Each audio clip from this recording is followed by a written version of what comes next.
We buried Buster under the old maple tree last autumn. My son, Eli, was only 4 at the time. He cried for days, curled up with Buster's old leash and blanket. They were inseparable. Every night, as Eli went to sleep, he would clutch the blanket and whisper goodnight to the dog he loved so much.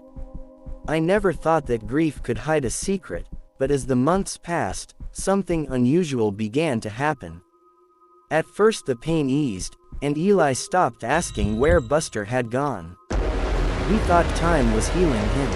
Yet, one cold evening, I heard him speaking in his room. I crept down the hall and listened. In a soft, almost inaudible voice he said, "Good boy, Buster. Don't let it get close." My heart froze. I realized then that our little boy was talking to someone who wasn't there. I didn't mention it to Maya immediately, afraid I might shatter her fragile hope. That night, as I tucked him into bed, Eli looked up at me and said, "Daddy, Buster keeps the window safe." I forced a smile and explained that Buster was gone, but Eli's gaze remained distant, as if he could see a protective presence in the dark. Later that night, I heard real barking coming from his room, a low, warning growl that made my blood run cold. Rushing to his door, I found him sleeping soundly, the window ajar, its curtain rustling in the still night air. Outside, beneath the window, I discovered a new hole in the dirt, with fresh claw marks dug into the earth. I wondered what could have made such marks, and whether it had any connection with the mysterious words coming from my son's lips.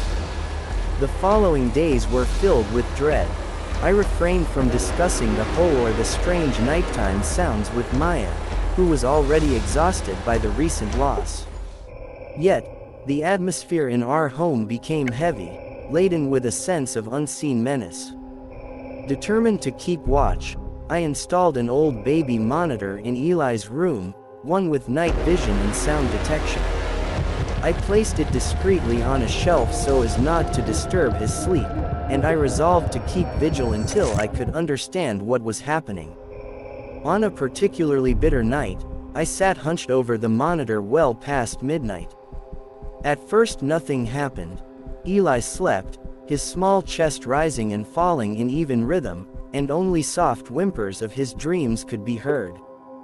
Then, abruptly, at 2:43 a.m., my heart skipped a beat as I saw him sitting up sharply. He jerked as though pulled by invisible strings and stared intently toward a dark corner of the room, one that the monitor only partially captured. Through the static and fleeting images, I heard him whisper, "You came back. Don't let it see you." I leaned in closer to the monitor.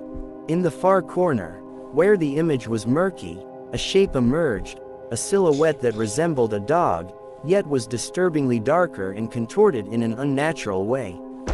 It moved slowly toward Eli, who reached out his small hand and, in a tone both tender and commanding, said, "Good boy, Buster. Stay close. It's here again."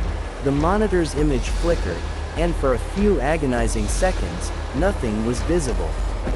When the camera resumed, the room lay empty save for my sleeping son. I was left with a shattering question.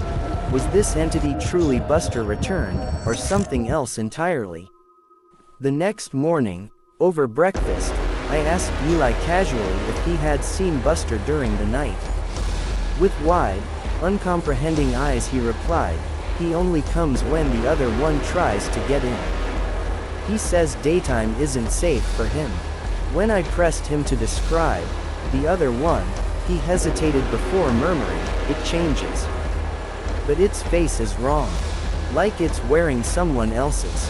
And it talks without moving its mouth." I felt sick to my stomach, and though Maya tried to reassure me by saying it was just a child's imagination coping with loss, I could not shake the feeling that something sinister lurked in our home. That night, I made extra sure to bolt the window shut. Yet the following morning, I discovered the window had been left open again, The nails in the frame bent outward as if something had forced its way in from the other side. I scoured the house for signs of intrusion, but apart from the window, nothing else appeared disturbed. Still, I could not rid myself of the feeling that I was losing control over our sanctuary. I decided to stay home that day instead of going to work, keeping a constant vigil over Eli. While he played in the living room, his every movement suggested that he was subtly checking if something still lingered near his room. I tried to engage him, asking, "Do you still see Buster during the day?" He shook his head, explaining that the mysterious visitor only appeared at night. "Buster says the tall one in the window doesn't like him," he added softly. That night, Maya and I resolved to watch the monitor together. We sat side by side in the dim light of the living room, our eyes fixed on the screen. The night dragged on until, at exactly 2:40 a.m., Eli stirred in his bed. He whispered, "It's at the window again, but Buster is here." His small voice trembled with a mix of fear and comfort. On the monitor, we saw a tall, thin shape pressed against the glass, its spindly fingers leaving vague impressions on the surface. Its face, when we could make out details, was elongated and featureless, with too many eyes that seemed to follow our every move. Before we could react, the shape slowly receded, as if repelled by the presence of a protective force. In the distance, the familiar, growling form of a dog, Buster, appeared at the threshold between the room and the window. The moment was fleeting. Within seconds the window closed and the image faded away, leaving Maya and me in a state of utter disbelief. That morning, as we confronted Eli about what he had seen, he insisted that Buster stayed the whole time, keeping the shadows away. And yet, I was no longer convinced that the dog we once knew had returned in such a benign form. Over the next few days, the atmosphere in our home grew increasingly oppressive. Eli's behavior began to shift further. He refused to eat most of his meals, claiming that the food tasted like dirt. When Maya offered him his favorite cereal one morning, he stared at the bowl blankly and said, "That's not for me anymore." I watched helplessly as he mumbled about Buster protecting him from the one that watches through the window. The weight of his words bore down on me like a curse. Desperate for answers, I removed the baby monitor and set up a modern camera system in his room, complete with motion detection and night vision, hoping to capture irrefutable evidence of the presence that haunted us. That night, as the clock neared 3:12 a.m., the system's alarm triggered. I rushed to the monitor to see the dark, grainy footage of our nursery. Eli lay motionless in his crib, his face pale in the sickly glow of the camera's infrared light, when suddenly the door creaked open. Slowly, a crawling figure entered. It was not the tall shape from before. This creature was lower, its entire body appearing as if it had been torn from a nightmare. It moved with a disturbing, jerky gait, as if dragging itself with unnatural contortions. Eli stirred, and in a barely audible whisper he called out, "Buster, now!" Out of the shadows, the form of our old friend materialized. But it was not the gentle dog we remembered. Its eyes glowed a dim amber, its fur patchy and mangled. It stood between Eli and the crawling horror, letting out a ferocious growl that reverberated through the silent room. The creature hissed, a sound like air escaping from a broken container, and lunged toward the dog. The camera's image faltered and cut to black before slowly returning to reveal an empty room and a sleeping, unresponsive Eli. Panic seized me as I realized that, in the dead of night, something had taken hold of our home. The following morning, Maya and I found Eli asleep beneath the old maple tree, right above where we had buried Buster. He lay there, barefoot and covered in dirt, his tiny arms wrapped around an invisible presence as if trying to hold on to a final vestige of comfort. We rushed him to the hospital, where doctors assured us he was physically unharmed. Yet he slept for nearly 16 hours straight, his eyes opening only to murmur in a voice too grown up for a child, "He's tired now. He fought too hard. He needs to rest. Buster." He fought them away. Tears welled in Maya's eyes as I tried to parse the meaning of those words. Returning home later that day, I felt compelled to re-examine the backyard. There, beneath the disturbed soil near Eli's window, I discovered a deeper hole than before. Long, deliberate claw marks lined its edges, accompanied by smudged prints in the dirt that resembled fingerprints, but there were far too many, as if multiple hands had helped drag something down. The earth seemed disturbed not by natural forces, but by the deliberate, violent force of another world. That night, despite the oppressive silence in our house, I could not shake the fear that we were not alone. I tucked Eli in and sat by his door with a flashlight and a small kitchen knife, determined to protect him. At around 2:30 a.m., I heard a heavy thump from the floorboards and a creaking noise coming from his bed. I burst into the room. Eli slept soundly, but the floor beside his bed was scratched deeply. Kneeling, I shone the flashlight underneath the bed and caught sight of two glowing eyes staring back at me from the darkness. For a moment, everything seemed to freeze in time. The creature under the bed did not move, did not growl. It simply blinked unevenly, one eye opening more than the other, and then, impossibly, it curved its lips into a smile that no living creature should wear. I yanked Eli from bed and slammed the door shut, praying that morning light would chase away the horrors of the night. Over the following nights, the haunting only intensified. Eli began to speak more frequently of the spectral presence that had invaded his sleep. He would murmur in his sleep about a dog that once protected him, though now it wore a twisted version of Buster's familiar face. One evening, as I sat at his bedside, he whispered, "Daddy, the dog that sleeps under my bed isn't Buster. He doesn't smell right. He wears Buster's face but his eyes are cold and empty." I felt a chill run down my spine, my mind reeling with the possibility that something had taken Buster's form in order to mislead us, to torment us. I pressed him for details, but all he could do was shake his head and return to fitful sleep. That night I decided to keep an even closer watch. I left a bedside lamp burning and kept the camera running. At 2:45 a.m., I heard a soft rustling beneath Eli's bed and the creak of floorboards shifting. I rushed to the monitor and saw a pale pair of eyes emerging from the darkness beneath his bed, a pair that stared without blinking, as if calculating. Then a quiet, nearly imperceptible laugh echoed in the room, a sound that chilled me to the core. I bolted the door and sat in the hallway, my heart pounding in terror. Every minute stretched into an eternity. When morning finally arrived, the room was calm, yet the lingering scent of wet fur and decay hinted at a presence that might not have left at all.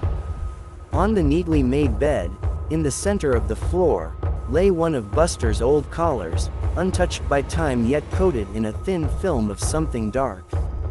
Desperation drove me to seek help. Maya and I contacted a local priest and a psychic, hoping that their words would provide answers or, at the very least, a way to banish the evil from our home. Both visited our house one evening as the sky darkened with heavy clouds. The priest lit candles and recited prayers in a trembling voice, while the psychic wandered through the rooms, her eyes glazed as if seeing beyond the veil. She stopped by Eli's door and whispered, "There is an echo of loss here, a spirit that clings to grief. It is not Buster returning, it is something else that has taken his shape to lure the innocent into darkness." The priest nodded solemnly, adding, "Sometimes the dead cannot rest until we have paid our respects. But sometimes, Those who linger bring only misery. That night, after the visitors left, I felt a strange calm in the midst of chaos. I checked on Eli. He slept soundly, unaffected by the terror that had haunted him nights before.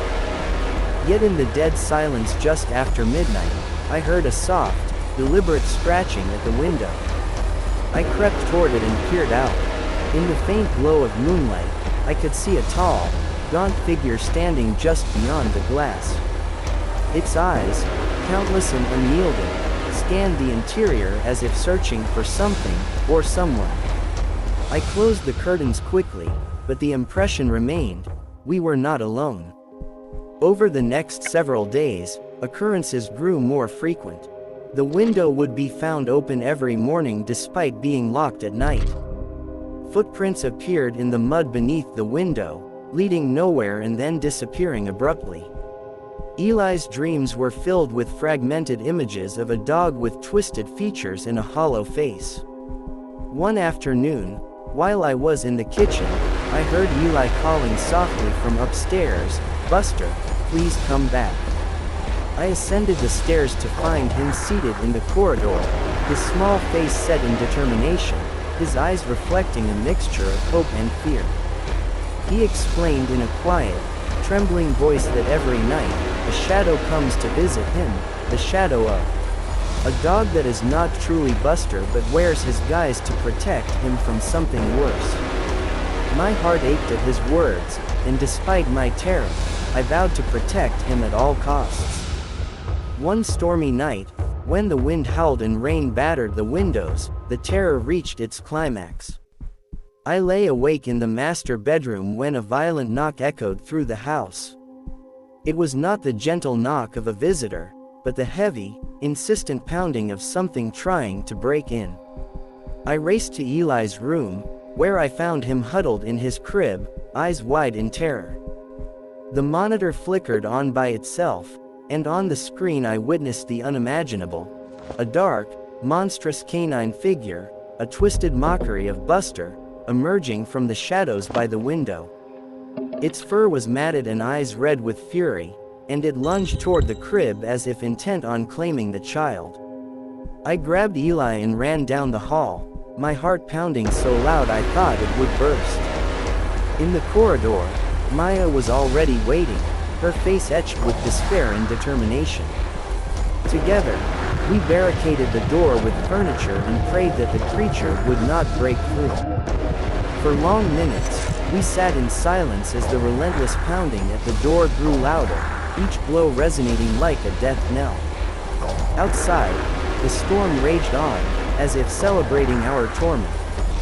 Just when I thought we would be overrun, a final, earth-shaking crash resounded through the house. The door splintered under the force of the creature's fury, and for a moment, I saw its twisted head, snarling in pure malice. At that instant, a piercing scream, Eli's cry of despair, cut through the chaos. In that moment of unbearable terror, something shifted in the creature's eyes, and it recoiled. As if an unseen barrier had repelled it, the monstrous dog dissolved into shadows that melted away with the roar of the storm. The door lay in shattered splinters on the floor, and an eerie silence followed. We never found definitive evidence of what had attacked us that night. In the aftermath, Maya and I packed our belongings and left the house that very morning. We moved to a smaller, nondescript apartment in a busy part of town, hoping that the city's constant hum would drown out the memories of our terror. Yet even in our new home, there are nights when Eli murmurs about a dog that watches from the window, and the faint sound of paws on the pavement echoes in our dreams. Months have passed since that stormy night. Eli has grown quieter, his once bright laughter now tinged with a melancholy that belies his tender age. Maya and I have tried to rebuild a sense of normalcy, but every creak of the floor, every unexpected gust of wind, sends shivers down my spine. I sometimes wonder if we truly escaped the malevolent force that once stalked our home, or if it lingers in the shadows, waiting for another chance to return. Every so often, I catch a glimpse of a stray dog on the street that bears an uncanny resemblance to Buster. Dark eyes, a wary stance, but when I call out to it, the dog vanishes into the night. Eli still sometimes speaks of a protective presence, of a loyal friend who will always come back when danger is near. I want to believe him, to think that somewhere, Buster's spirit watches over our little boy, repelling the horror that once invaded our lives. Yet deep down, I fear that the entity we encountered was not a simple ghost of a beloved pet, but a creature that used grief and innocence as a gateway, a parasite that can take on the form of what we hold dearest. As I sit by the window in our new apartment and watch the city lights flicker in the distance, I remain alert for any sign of movement in the dark. I wonder if one day, the horror will find us again, if the echoes of that fateful night will resurface. Until then, I cling to the hope that love and vigilance are enough to ward off the shadows. And every night, as I kiss Eli goodnight, I pray silently that the boundary between our world and the darkness remains intact. Epilogue. In quiet moments when the world is asleep, I still recall the sound of claws scraping against wood and the sight of a monstrous silhouette pressed against the window. I recall Eli's trembling voice and Maya's tearful eyes. I recall a night when the grief for a lost dog opened a door to something unimaginable. Though we left that house behind, its echoes remain in our memories. And sometimes, just sometimes, I swear I see a flash of amber light in the dark, an echo of a friend who may yet come to protect, or perhaps to haunt, those who dare to remember.